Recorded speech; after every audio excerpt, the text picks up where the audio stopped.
Okay, I'm here with Mike Noonan. And so, data engineer. Data acquisition specialist. Data acquisition specialist or data czar. Correct. Yeah, hey, so, you've done so much in the sport, and so we're really proud of that. But now I know that you're really heavy into the data for the U91. Maybe talk to us a little bit about how you got into the sport and how you got into data acquisition specialist. Oh my gosh, well that's a long story, but I've been a referee, chief referee since the early 80s, probably about 30 years. You were there when I went out. Off and on, qualified, you went out. So, and during all that time, not only being the chief referee, but being an electrical engineer, I had a lot of knowledge of, or at least became familiar with all the early data acquisition for H1 and URC and UHRA. So we began with the race pack units that were made by Ron Armstrong and his company. But he started race pack, believe it or not. Yeah, wow. He was an unlimited driver. Yep. So, he had got into Southern California with drag boat racing. Okay. So race pack, we started using them, 90s when we started doing limits on fuel and into. So I kind of became real familiar with that in the truck. Yeah. And as time went on, I was the only consistent person there as people came and went through the truck. So was there through the whole development. So I pretty much had to learn the race pack and the data acquisition, from that side of it. That's perfect. So once I just, left officiating, I was kind of hanging out there with nothing to do. And Brian Haney called me and asked me to come work for Strong Racing when he first bought the first boat, the 9. That's right. And so I was with them for 2 years, and then had a chance to come over to the Ms. Madison team and work with them. So now with Bruce Ratchford, I do all the electrical systems on the boat, as well as the data acquisition. Perfect. Well, the question Brad always asks is, they go to the truck and they talk about something. What do they talk about? That's Brad. So So what from what we do as far as a team does, we basically take the data from this truck. So the tech truck,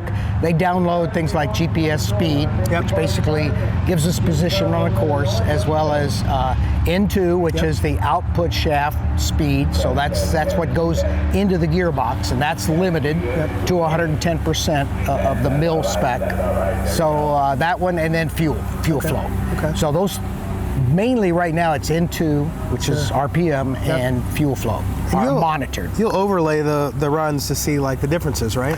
We can if we want to, but normally we can look at a run and kind of see where the fuel is, and if the fuel is tending to rise or fall, or it's low, we can turn it up, turn it down. N2 is pretty much governed by the driver's foot. So if you have a gearbox in there that lets the prop spin real high, he's constantly going over on 110%. That's right. So there'll be a light on the dash comes on that the race pack turns on, and he could lift his foot, drop it back down, so we don't go over the 3-second rule. That's right. So you get 2 3-second overages. These are important the heat. things for the fans to understand. Yeah, so you're allowed to go over on both fuel and N2 twice during a heat, same heat.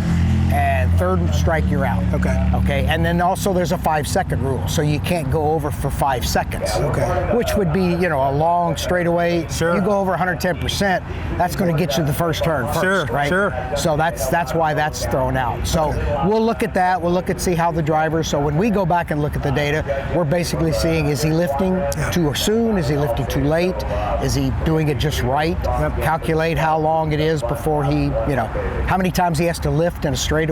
That might govern what prop goes on it. That's right. It might also might change a gearbox if it's a different course. So that's the data that we get from the H1 truck. Now, as a team, we have our own race pack that is monitoring all the pressures, all the temperatures, all the flows, throttle position, canard position. We can see when the driver's lifting. That's right. When he's on it. Full throttle? Is he half throttle? Is he quarter throttle? When's the wing being deployed up or down to help fly it? So that kind of gives us an idea of where things are going on.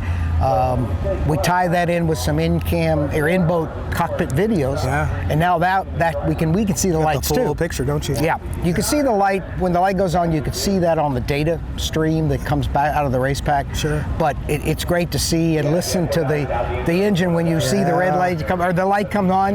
Is he lifting too soon? Is he lifting too Gotta late? get the max out of it. So that's pretty much what we use it for. And of course, all of the monitoring for gearbox pressures, oil pressures, that lets us see everything happy in the motor, everything happy in the gearbox, and any changes from one to the other. Well, now you got to look at something. Okay, I think you just made all of our data engineers, specialists, and geeks really happy.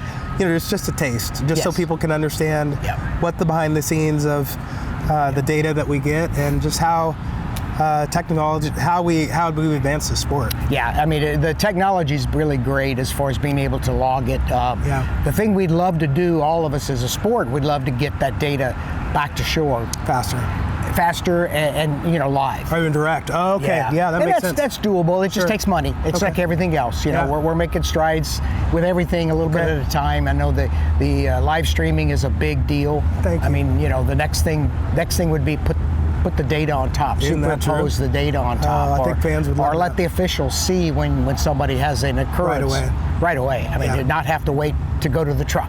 Okay. So it's doable. It just takes money. All right, two things: money and let's get some data, right? And we'll get there sooner or later. But Mike, thank you so much for spending time with me. My pleasure. This was perfect. Great, good. We hope to see you back in the boat soon. Yes, we're working on that. That's right. Good deal. Thank you. You're welcome.